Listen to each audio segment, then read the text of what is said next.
This is Fission, the latest single DD IEM from the brand Tanchjim. It uses the same 5th generation DMT5 driver as the Tanchjim Origin, and it has a price tag of around $130 and 11,000 Indian rupees. So let's find out in this video how this IEM performs.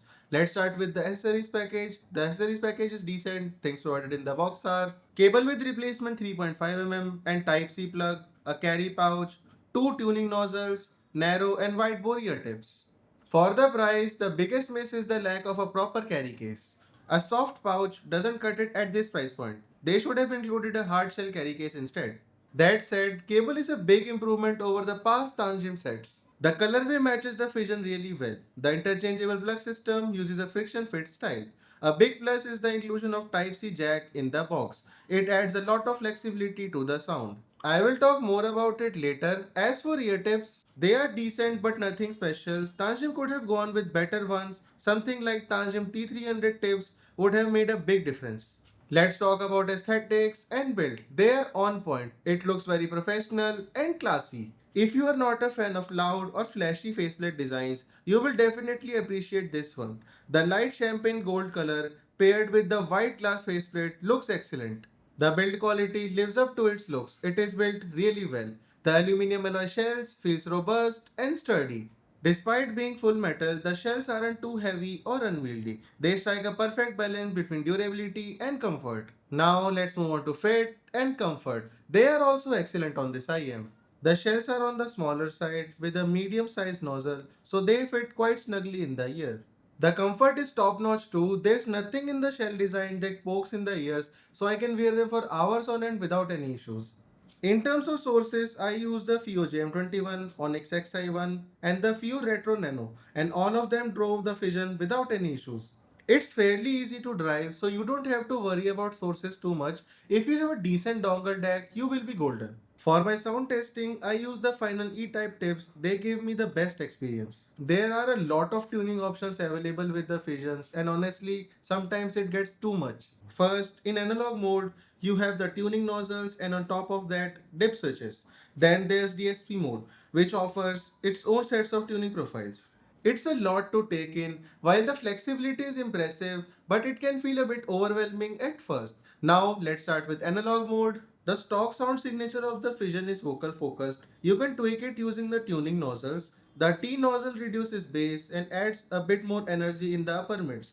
The C nozzle is on the other hand doesn't really do much. Consider it more of a spare. Then you have the tuning switches which offer 4 different settings: default, pop, monitor and natural. All of these settings reduce the bass to varying degrees. Personally, I didn't like any of these modes as they cut down the bass too much for the replay to sound enjoyable and natural. I honestly wish they had skipped the bass reducing switches and instead included the nozzles that made a more noticeable and useful impact on the overall sound. For my analog mode testing, I used the stock nozzle and kept the switch at default. Let's start with bass. In the analog mode, the bass is more about quality than quantity. If you are someone who likes a strong, dominating bass, this might not be the IM for you. The bass gradually rises from sub bass to mid bass. However, the graph don't tell the whole story here.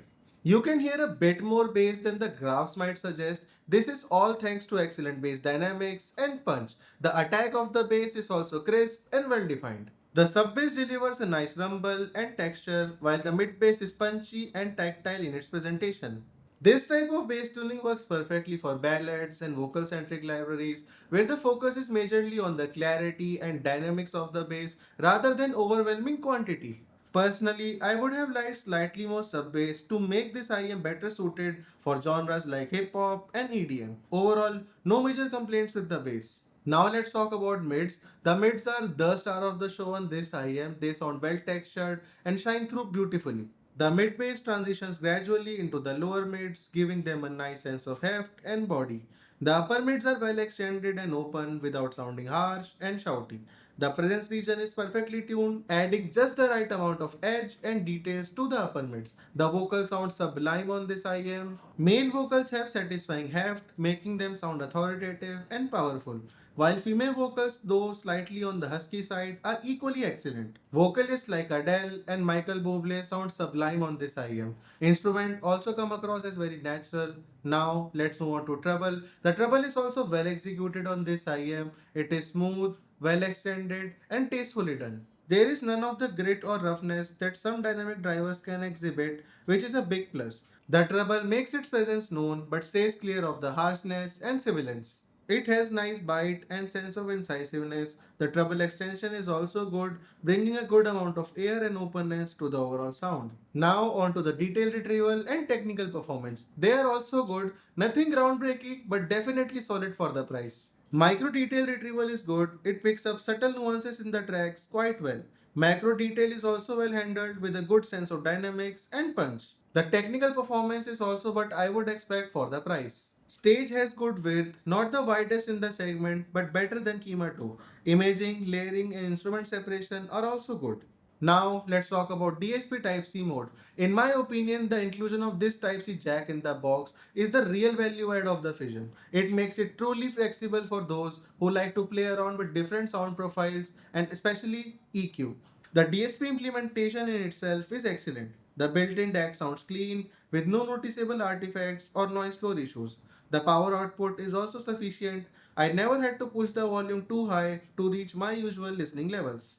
The companion Tanchjim app has improved a lot since I last used it, but my main issue is with the accessibility. It is not available on the Play Store. Instead, you have to download it from Tanchjim's website. Worse, when you try to install it, Google Play Protect blocks it, and you have to manually disable Play Protect to proceed.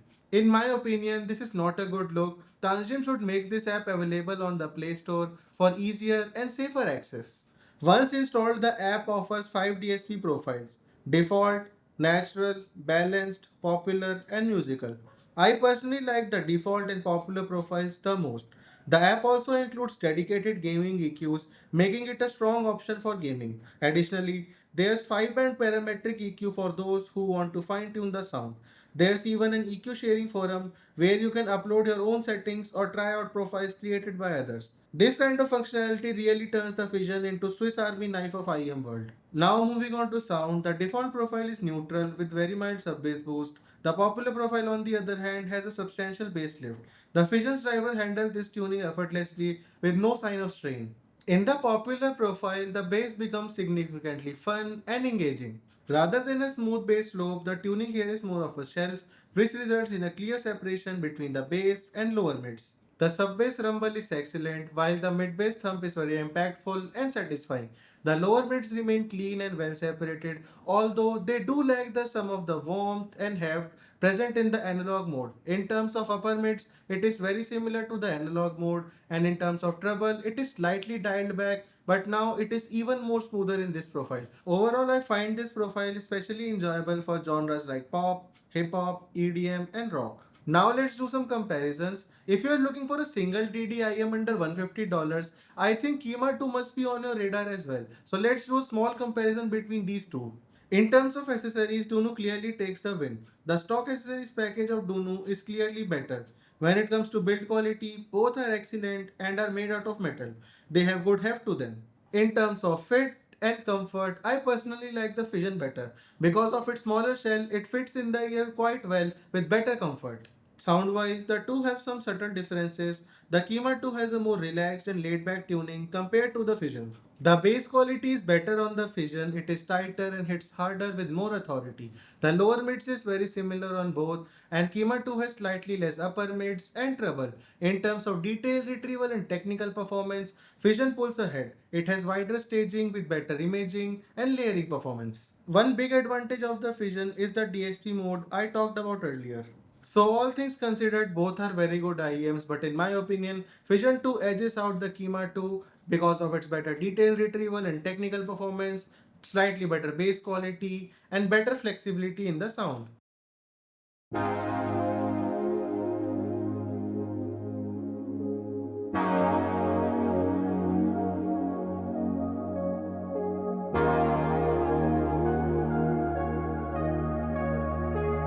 So what's the conclusion then? Tanchjim has created a great set with the Fission. It is very versatile and provides a lot of options for you to tinker with to get your ideal sound.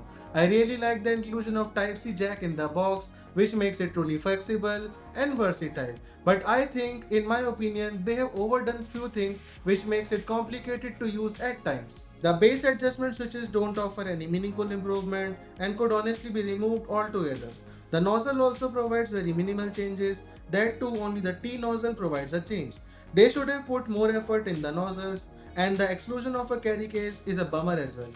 The stock tuning and the flexibility of the DSP plug are the main selling point of this IEM. In my opinion, it is one of the best single DD available under $150 and it dethrones my previous choice, the Kima 2, from its spot. Now, if you're new to the hobby and don't know which type of sound signature you want, I think Fission can be a great option for you, as you can tinker the sound with physical modes and the DSP mode as well. Now, if you're already like EQ, so this again is a no-brainer for you. So that's all for this video. Overall, this gets a huge thumbs up from my end. If you like this video, please press the like button. Do subscribe to the channel as well. I will leave the links down in the description. Bye.